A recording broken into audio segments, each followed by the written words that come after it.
জনগণের দাবি দাবি মোদের একটাই।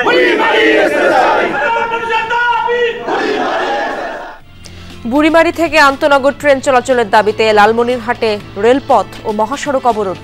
ভোলায় দ্বিতীয় দিনের মতো বাস চলাচল বন্ধ, ভোগান্তি।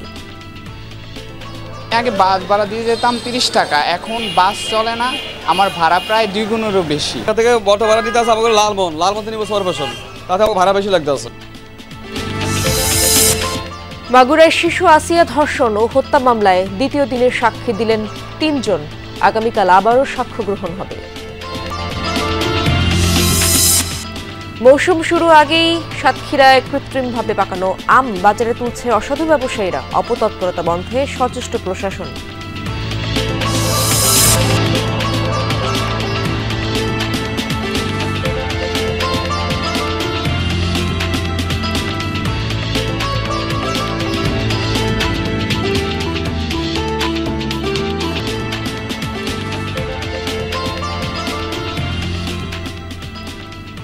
আমন্ত্রণ সংবাদ সারা দেশে আপনাদের সঙ্গে আছি আমি ইশরাত জাহান।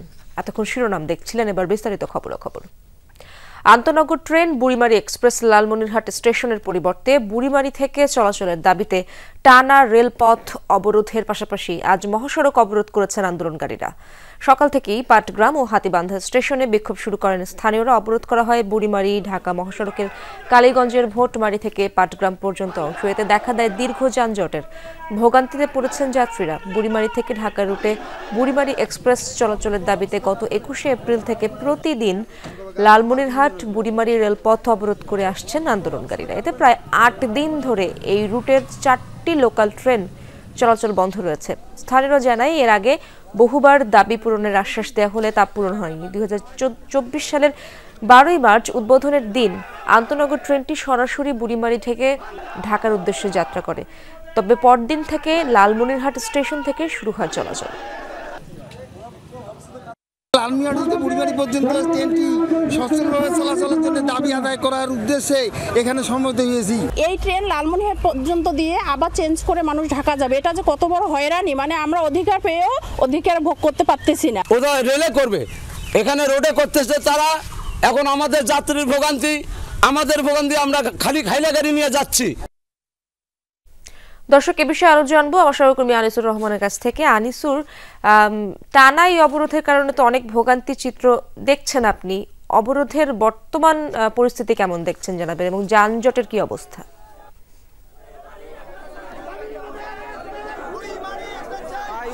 আপনি দেখছেন যে আসলে আপনাকে যদি একটু দেখাতে পারি যে এখানে কিরকম অবরোধ চলছে। এখানে মহাসড়ক অবরোধ করে কিন্তু আমরা দেখছি যে বিভিন্ন সংগঠন তারা কিন্তু আসছেন, মহাসড়ক অবরোধ করছেন। এদিকে শিক্ষার্থীরাও আসছেন, তারাও কিন্তু একাত্মতা ঘোষণা করে এই অবরোধের পক্ষে বিভিন্ন রকম স্লোগান দিচ্ছেন। তাদের একটাই দাবি, বুড়িমারি এক্সপ্রেস ট্রেন যেন বুড়িমারি থেকেই চালু হয়, লালমনিরহাট থেকে বুড়িমারি থেকেই চলবে, তাদের একটাই দাবি।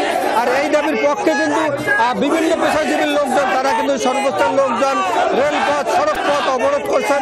গত 8 দিন ধরে তারা এই কর্মসূচি পালন করলেন। গতকাল দুপুরের পর থেকে তারা কিন্তু মহাসড়ক অবরোধ করে এই বিক্ষোভ চালিয়ে যাচ্ছেন।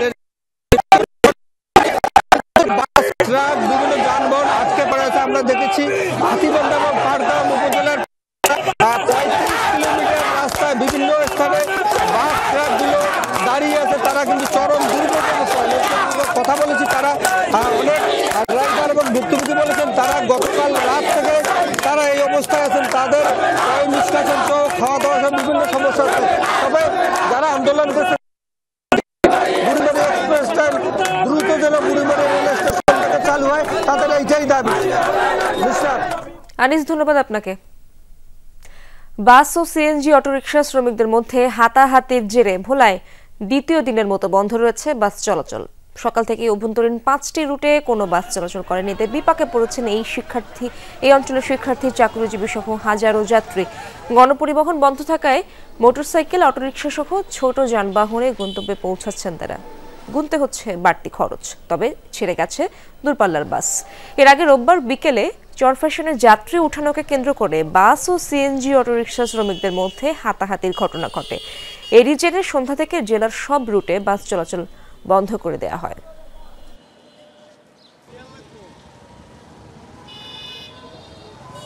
আগে বাস ভাড়া দিয়ে যেতাম 30 টাকা, এখন বাস চলে না, আমার ভাড়া প্রায় 2 গুণেরও বেশি। আমরা যাবো তো সরফেশন, তো এখান থেকে বড় ভাড়া নিতে আসে আমাকে লালমোহন নিব সরফেশন, তাতে আমাকে ভাড়া বেশি লাগতে আছে। আঞ্চলিক মহাসড়ক বা মহাসড়ক বলেন, এখানে 3 হুইলার অবৈধ যানজটের পর্যন্ত চলাচল বন্ধ না করবো তত পর্যন্ত আমাদের কর্মসূচি থাকবে। দর্শক, এ বিষয়ে আরো জানবো, ভোলায় যেতে চাই আমার সহকর্মী জুয়েল সাহা বিকাশ সেখানে রয়েছেন। জুয়েল, আপনি তো সেখানকার খবর রাখছেন, এই যে এত বড় সমস্যা সেখানে তৈরি হয়েছে, শিক্ষার্থীরা এবং চাকরিজীবী যারা আছেন তারা চলাচলে সমস্যার সম্মুখীন হচ্ছেন, এই সমস্যা সমাধানে আলোচনার কোনো উদ্যোগ রয়েছে কিনা এবং বাস শ্রমিক মালিকরা কি বলছেন?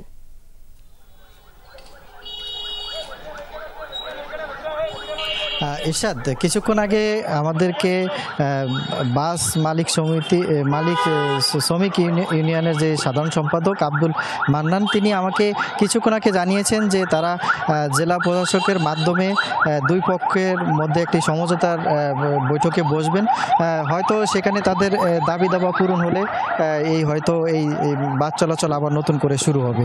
তো এছাড়া এই বাস চলাচলের বন্ধ থাকার কারণে কিন্তু ভোলার 5টি রুটের যাত্রীরা কিন্তু চরম ভোগান্তিতে পড়েছেন। বিশেষ করে সকাল থেকে আমরা যেমনটা দেখেছি যে ভোলার এই বীরশ্রেষ্ঠ মোস্তফা কামাল বাস টার্মিনালে চাকরিজীবী, সাধারণ যাত্রী এবং যারা শিক্ষার্থী রয়েছিলেন তারা কিন্তু এসে একটা ভোগান্তিতে পড়েছেন এবং তারা এখানে বাস বন্ধ থাকার কারণে তারা বিকল্প পথ হিসাবে কিন্তু তারা অটোরিকশা, মোটরসাইকেল এবং অন্যান্য যানবাহনে করে গিয়েছেন। কিন্তু তারা কিন্তু আমাদেরকে জানিয়েছেন যে একটা অভিযোগ জানিয়েছেন, সেটা হলো যে বাস বন্ধ থাকার কারণে কিন্তু অন্যান্য যে যানবাহনের চালক রয়েছে তারা কিন্তু অতিরিক্ত ভাড়া আদায় করছেন এবং যাত্রীরাও কিন্তু আসলে ওই যানবাহনে করে গিয়েও কিন্তু তারা স্বাচ্ছন্দ্য বোধ করেনি, কারণ এখানে অতিরিক্ত সময় যেমন ব্যয় হয়েছে এবং অতিরিক্ত টাকাও তাদের কিন্তু গুনতে হয়েছে। আর যদি এই যারা সাধারণ যাত্রী রয়েছে তারা কিন্তু দাবি জানিয়েছেন যে দ্রুত যাতে এই ভোলার 5টি রুটের বাস যাতে চলাচল খুব দ্রুত শুরু হয়, এমনটা কিন্তু দাবি জানিয়েছেন। ইরশাদ, পরবর্তী আপডেট আপনার মাধ্যমে জানিয়ে দেব দর্শকদের। ধন্যবাদ আপনাকে জুয়েল। মাগুরায় শিশু আসিয়া ধর্ষণ ও হত্যা মামলায় আজ দ্বিতীয় দিনে 3 জনের সাক্ষ্য নেওয়া হয়েছে। এ নিয়ে 2 দিনে 6 জনের সাক্ষ্য গ্রহণ শেষ হলো। জেলা নারী ও শিশু নির্যাতন দমন ট্রাইব্যুনালে আজ আসিয়ার চাচা ইব্রাহিম শেখ, আসামি হিটু শেখের বাড়ির পাশের মাদ্রাসার শিক্ষক দেলোয়ার হোসেন ও শিক্ষার্থী হজরত সাক্ষী দেন। এর আগে গতকাল আসিয়ার মা সহ 3 জনের সাক্ষ্য নেওয়া হয়। আদালত আগামীকাল সাক্ষ্য গ্রহণের পরবর্তী তারিখ নির্ধারণ করেছেন। গেল 13 এপ্রিল এই মামলার চার্জশিট আদালতে জমা দেয় পুলিশ। 23 এপ্রিল অভিযোগ গঠন করা হয়। এর আগে গত 6 মার্চ মাগুরা সদরের নান্দুয়ালি গ্রামে বোনের বাড়িতে বেড়াতে গিয়ে ধর্ষণের শিকার হয় শিশু আসিয়া। চিকিৎসাধীন অবস্থায় 13 মার্চ মৃত্যু হয় তার। এই ঘটনায় আসিয়ার বোনের শ্বশুর হিটু শেখ সহ 4 জনকে আসামি করে মামলা করা হয়। এরই মধ্যে 164 ধারায় জবানবন্দি দিয়েছে হিটু শেখ। তাড়াতাড়ি জন্য বিচারটা করে যে প্রকৃত আসামি তাদের জন্য ফাঁসি দেয়, আর যেগুলো দোষী ওরা তো সহযোগিতা করেছে ওদের জন্য সাজা হয়। এত দ্রুতভাবে সাক্ষীও জেরা চলছে, আইনের বিচার চলছে, আমরা আসলে সবাই খুব আশা নিয়ে আছি। বিজ্ঞ আদালত 3 জন সাক্ষীর সাক্ষ্য শেষে বাকি সাক্ষীর জন্য আগামীকাল দিন ধার্য করেছে। আমরা আশা করছি আগামীকাল আমরা 10 জন সাক্ষীকে হুজুর আদালতে উপস্থাপন করব। বৈশাখের পরেই মধু মাস জ্যৈষ্ঠ। বাজারে পাওয়া যায় আম, কাঁঠাল, লিচু সহ নানা ধরনের ফল। সাতক্ষীরার আমের চাহিদাও রয়েছে দেশ জুড়ে। তবে মৌসুম শুরুর আগেই কৃত্রিমভাবে আম পাকিয়ে বাজারে তুলছেন অসাধু ব্যবসায়ীরা। অপতৎপরতা বন্ধে কাজ করছে প্রশাসন। সাতক্ষীরা সদরের রামচন্দ্রপুর এলাকা কয়েক ধরনের বিষ মিশিয়ে গাছের আমে দিচ্ছেন ব্যবসায়ী আব্দুল হান্নান। যমুনার ক্যামেরায় ধরা পড়লে তুলে ধরেন নানা যুক্তি। কৃষি কর্মকর্তা বলছেন এমন যুক্তি বিজ্ঞানসম্মত নয়। আমি এখন স্প্রে করছি ছিদ্রকারী পোকার জন্য এবং আমটা পরিষ্কার জন্য হচ্ছে আপনার বিভিন্ন ধরনের হচ্ছে ছত্রাকনাশক, তারপরে হচ্ছে আপনার নাভারা এইরকম ধরনের মেডিসিন দিচ্ছে যাতে আমটা পরিষ্কার চকচকা থাকে। আমরা কৃষককে বলি ককটেল করে স্প্রে করার জন্য নিষেধ করি, ঠিক আছে, কিন্তু তবু কৃষক শ্রমিক খরচ কমানোর জন্য 4-5টা প্রোডাক্ট একসাথে মিশিয়ে স্প্রে করে। পরিপক্ক হওয়ার আগেই কেমিক্যাল দিয়ে আম পাকিয়ে বাজারে তুলছেন অসাধু ব্যবসায়ীরা। ধরাও পড়ছে প্রশাসনের অভিযানে, করা হচ্ছে জেল জরিমানা। এতে সাতক্ষীরার সুনাম নষ্ট হচ্ছে বলে মনে করেন ম্যাজিস্ট্রেট। বলছিল যে মেডিসিন দোকানতে এরা পটের ভিতরে করিয়ে হাত দিয়ে কি মেডিসিন দিয়েছে এটার নামটা ছাড়া আমার মনে নেই। সাতক্ষীরার আম সারা শুধু বাংলাদেশে নয়, সারা পৃথিবীতেই বিখ্যাত। এই আমের যারা সুনাম নষ্ট করতেছে তারা শুধু সাতক্ষীরার ক্ষতি করতেছে না, তারা বাংলাদেশে ভাবমূর্তি ক্ষতি করতেছে। এরকম যদি কারো বিরুদ্ধে আমরা অভিযোগ পাই, আমরা কঠোর আইনানুগ ব্যবস্থা নেব। আম ক্যালেন্ডার ঘোষণার পর গাছ থেকে ফল ভাঙতে পারবেন চাষিরা। অপতৎপরতা ঠেকাতে মাঠে রয়েছেন কর্মকর্তারা, জানালেন জেলা প্রশাসক। কোনো ধরনের কেমিক্যাল মিশ্রিত আম যেন বাজারজাত না হয় সে বিষয়ে আমরা কাজ করে যাচ্ছি। আমরা আশা করছি যে এবছর আমের যে ফলন, আমাদের কৃষকরা এই আমের ভালো একটা দাম পাবেন। সিদ্ধান্ত দিয়েছি যে যারা কৃষি অফিসার আছেন তারা তদারক করবেন, আমাদের জন্য তারা তদারক করবেন এবং নিয়মিতই 5 মে পর্যন্ত আমাদের মোবাইল কোর্ট পরিচালিত হবে। এবছর আমের ফলন হয়েছে বেশ ভালো। জেলায় 4135 হেক্টর জমিতে রয়েছে আম বাগান। ফলনের লক্ষ্যমাত্রা ধরা হয়েছে 80,000 মেট্রিক টন। 2016 সাল থেকে বিদেশে রপ্তানি হয়ে আসছে সাতক্ষীরার আম। সবশেষ 2024 সালে রপ্তানি হয়েছিল 60 মেট্রিক টন। এবছর 70 মেট্রিক টন রপ্তানির আশা করছে কৃষি বিভাগ। আকরামুল ইসলাম, যমুনা নিউজ, সাতক্ষীরা। 2 দফা মেয়াদ বৃদ্ধির পরেও শেষ হয়নি মৌলভীবাজারের মনু নদের 1000 কোটি টাকার প্রকল্প। বর্ষা মৌসুমে বন্যা পরিস্থিতি থেকে জেলাবাসীকে রক্ষায় 5 বছর আগে অনুমোদন পাওয়া প্রকল্পের মেয়াদ শেষ হয়েছে 2 বছর আগে। এখনও বাকি প্রায় অর্ধেক কাজ। ক্ষুব্ধ স্থানীয়রা চান দ্রুত সমাধান। সংশ্লিষ্ট কর্তৃপক্ষের দাবি, সীমান্তবর্তী এলাকার বিএসএফ এর বাধার কারণে ধীর গতিতে চলছে প্রকল্পটি। পাখির চোখে দেখলে মনে হবে সরু কোনো খাল। এই ধারণা পুরোপুরি পাল্টে যাবে বর্ষাকালে মনু নদের রূপ দেখলে। সে সময় মৌলভীবাজারের বাসিন্দাদের আতঙ্ক হয়ে ওঠে মনু নদ। 2018 সালে বন্যার ভয়াবহতা দেখার পর মনু নদের ভাঙন হতে মৌলভীবাজার জেলা সদর, রাজনগর ও কুলাউড়া রক্ষা প্রকল্প গ্রহণ করা হয়। 996 কোটি 28 লাখ টাকার প্রকল্পটি একনেকে অনুমোদন পায় 2020 সালে, যার মেয়াদ শেষ হয় 2023 সালের জুন মাসে।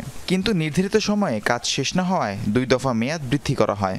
তবুও প্রকল্পের কাজ এখনও বাকি প্রায় অর্ধেক।